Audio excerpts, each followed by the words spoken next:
Hey Harry Potter fans, Peter Kenneth here. Welcome back to the Potter Collector channel, where we are a community of collectors. I have a very exciting unboxing to do today. I'm gonna talk to you for a second. This right here is a book that 8-9 years ago showed up on eBay, and I let it slip through my fingers, not necessarily knowing what the book was. It was new to a lot of collectors, and since then I've had my eyes open and hoping to find one. I have even put out some help requests on Instagram as well as YouTube to hopefully find someone who was willing to sell this book to me. Well, a few of them showed up on eBay for astronomical, ridiculous prices, and finally the seller decided to auction off the book. And I was the winning bid. Here it is right now in this box after 8 or 9 years of waiting and searching. Let's pop it open.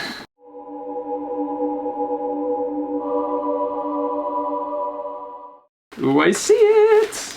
Not a lot is known about this book. How many were printed? I mean, if this is one of the very few that's shown up in 8 or 9 years, it has to be rare. Like, it has to be very rare. You've heard me talk about it on the Potter Collector channel before. This is Harry Potter and the Philosopher's Stone, the Raincoast Canadian edition. Now, something makes this book very special. It is a first Canadian printing, but it has a second printing number line. So you know the number line on the copyright page shows us what printing a specific book is. So for example, a first printing number line would read 10, 9, 8, 7, 6, 5, 4, 3, 2, and then end on 1. That 1 tells us it's a first printing. A second printing would go from 10 to 2, showing it's a second printing. This book goes from 10 to 2, but there never was a Canadian edition copy of Philosopher's Stone that had a number line from 10 to 1. So even though it has a second printing number line, this is the first Canadian printing. Something else is very unique and exciting and special about this book. Now you may know that the UK editions feature this cover artwork on the book itself, and the books that have dust jackets have matching dust jackets. The first Canadian printing is solid blue boards, and the spine has silver lettering. This is the first time that I've ever seen one in person, and we are about to experience and see this together. Taking off the dust jacket. Harry Potter and the Philosopher's Stone. Oh my gosh. Wow. I know for someone who doesn't necessarily know books, you're probably looking at this like, what? Look at this. Beautiful, bright blue boards, and then the silver lettering on the spine showing it is Philosopher's Stone, the only Canadian printing of Philosopher's Stone that featured these blue boards. For example, here is a third printing Canadian edition, and on the inside of the dust jacket we see the pictorial boards, the boards featuring the artwork. Now before I open this to the copyright page, which also is very exciting, it's exciting to see that 10 to 2 number line, knowing that it's the very first one, knowing that there never was a 10 to 1 number line, even for the paperback. So the paperback Canadian edition also featured a 10 to 2 number line on the copyright page. Now the other book that featured blue boards was the first printing of Harry Potter and the Chamber of Secrets. Now here we have a 10 to 1 number line, but if we look underneath the dust jacket, we see those blue boards, and actually they are different. This is more paper, and this has more of a textured feel, as though it was kind of covered in some sort of Mod Podge or some sort of sealant glue. Originally, I thought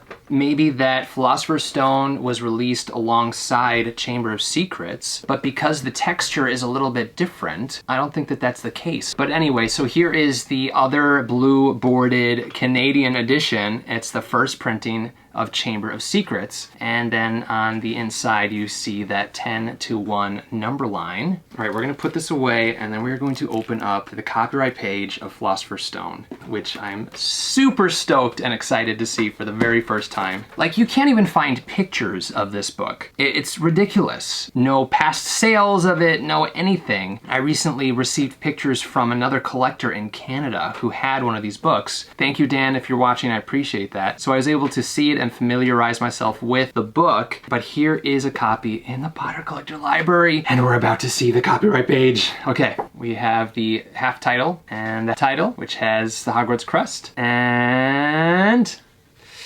10 to 2. Whoa, way cool. There you see the 10-2 number line showing it's a second printing, but really it's a first printing. This is the first printing. Now, another real mystery about the first printing Canadian edition of Philosopher's Stone is that it has the one wand error on page 53. So on the item list, we see one wand listed twice at the top and at the bottom. This was removed after the first printing of Philosopher's Stone in the United Kingdom. We see it come up in later printings, and if your book has that one wand error in it, it doesn't necessarily make it rare or valuable. Really, the only rare, valuable ones that have it are this Canadian edition, this is very rare, or the first printing of Philosopher's Stone, the UK edition, paperback or hardcover. You will find it in the first printing of the paperback and the hardcover of the Bloomsbury editions. So that is a first printing issue point or error that we look for to make sure that a first printing Bloomsbury edition or UK edition is authentic. But what's odd is that this book has a second printing copyright page and the one wand error. Now, a lot of the early Canadian editions have that one wand error in them. Having that one wand error in the book tells us that they received the manuscript or the printing plates that still had that error in it. They didn't receive an updated version of Philosopher's Stone. But the weird thing is that second printing copyright page. Why was there never a copyright page with a 10-1 number line? Now, it's been confirmed by Raincoast themselves.